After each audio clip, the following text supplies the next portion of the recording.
Hola a todos. La verdad es que esta semana los mercados nos han dejado un escenario de lo más desconcertante, con señales que apuntan en direcciones totalmente opuestas. Hemos visto buenas noticias que, para sorpresa de todos, no se han traducido en buenos resultados. Así que vamos a intentar desentrañar este rompecabezas. Venga, vamos al lío. La gran pregunta que ha dejado a muchos rascándose la cabeza esta semana es, si tuvimos datos de inflación que invitaban al optimismo, ¿por qué Wall Street acabó la semana en rojo? Parece una contradicción, ¿verdad? Pues aquí vamos a ver exactamente por qué ha pasado. Para entenderlo bien, vamos a seguir una ruta muy clara. Primero, nos meteremos de lleno en el epicentro del pesimismo, el sector de la inteligencia artificial. Después, vamos a poner eso en contraste con la gran noticia positiva de la semana, que fue la inflación. Veremos cómo este tira y afloja se ha reflejado en el resto del mundo. Y para terminar, os enseñaré una herramienta que nos ayuda a medir precisamente este nivel de incertidumbre. Empecemos por lo que ha sido el principal motor de las caídas. Parece que la euforia casi infinita que había en torno a la inteligencia artificial se ha tomado un respiro, o por lo menos, de momento. Esta semana ha sido como una dosis de realidad que ha arrastrado a todo el sector tecnológico. Y esta cifra lo dice todo. El Nasdaq, que es el corazón de las tecnológicas en bolsa, ha sido el más castigado, con una caída de un 2,10%. Aquí es donde el optimismo de repente se ha dado de bruces con la realidad.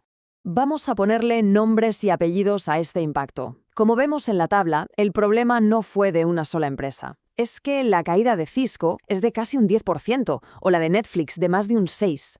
Pero lo más revelador de todo es que ni siquiera Nvidia, que es la reina indiscutible de la IA, ha podido escapar, y eso nos dice que el sentimiento negativo era algo generalizado. Y la pregunta es, ¿por qué estas dudas justo ahora? Bueno, la clave va más allá de que la competencia esté creciendo, que esta cita de la CEO de Arista Networks lo ilustra a la perfección. El mercado está empezando a dudar si estas valoraciones estratosféricas están realmente justificadas a corto plazo. O sea, ya nadie duda de que la IA va a cambiar el mundo. La pregunta ahora es, ¿cuándo se va a traducir todo ese potencial en beneficios reales y, sobre todo, sostenibles? Pero bueno, aquí es donde la historia se pone interesante. Porque mientras el sector tecnológico se tambaleaba, llegaba una noticia que, en teoría, debería haberlo cambiado todo. Pasamos ahora a la segunda gran señal de la semana, la que genera toda esta paradoja, que fue una señal mucho más optimista.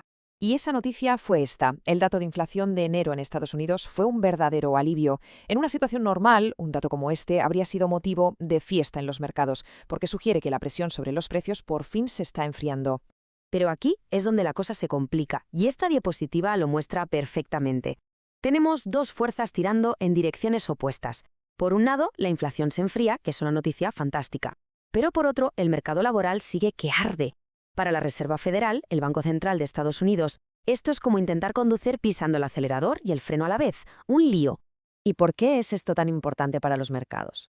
Pues porque la gran pregunta para cualquier inversor ahora mismo es, ¿qué va a hacer el Banco Central con los tipos de interés? Con la inflación bajando, uno esperaría que los bajaran, pero claro, con un mercado laboral tan fuerte, existe el miedo de que la inflación vuelva a despertar, y esa incertidumbre para los mercados es veneno puro. Y ojo que esta historia de señales contradictorias no fue solo cosa de Estados Unidos, ni mucho menos. Vamos a ampliar un poco el foco para ver cómo esta misma incertidumbre se ha manifestado en los mercados de todo el planeta. Fijaos qué curioso. Vimos este caos incluso en los activos que se suponen que son un refugio, como los metales preciosos. El oro, el refugio por excelencia, cayó. Pero es que la plata, que además tiene un componente industrial muy importante, se desplomó un 10%. Esta diferencia tan grande entre dos activos que suelen moverse de forma parecida es un síntoma clarísimo del nerviosismo y la confusión que había. Y en las bolsas, el panorama fue igual de variado. Mientras que el mercado mexicano tocaba un nuevo máximo histórico con una subida de casi el 1%, en Europa veíamos de todo. Desde pequeñas ganancias en Alemania hasta caídas importantes en Italia. No había una dirección clara en ningún sitio. Y cómo no, el mundo de las criptomonedas, que ya de por sí es un torbellino, reflejó esta dualidad a la perfección. Por un lado, veíamos noticias optimistas, como el interés institucional en activos como XRP. Pero por otro, los dos gigantes del mercado, Bitcoin y Ethereum, se enfrentaban a pronósticos bastante bajistas. Otra vez, dos historias totalmente opuestas dentro del mismo sector. Bueno, llegados a este punto, la pregunta es obvia. ¿Cómo le ponemos un poco de sentido a toda esta información contradictoria? ¿Hay alguna forma de medir este nivel de caos en el mercado? Pues afortunadamente sí que la hay.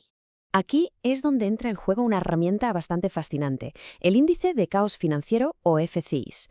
Para que nos entendamos, hay que pensar en él como una especie de sismógrafo para los mercados. En lugar de medir temblores de tierra, mide el temblor financiero.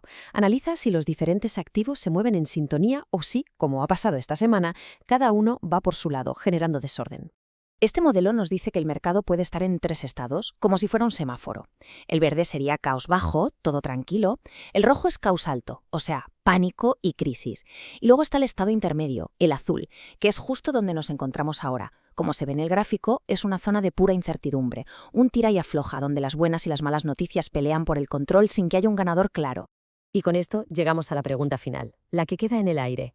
Tenemos 2 historias muy potentes luchando por tomar el control. Por un lado, el pesimismo sobre el futuro a corto plazo de la inteligencia artificial. Y por otro, el optimismo por una inflación que por fin parece ceder. La dirección que tomen los mercados dependerá simplemente de cuál de estas 2 señales acabe pesando más en la mente de los inversores.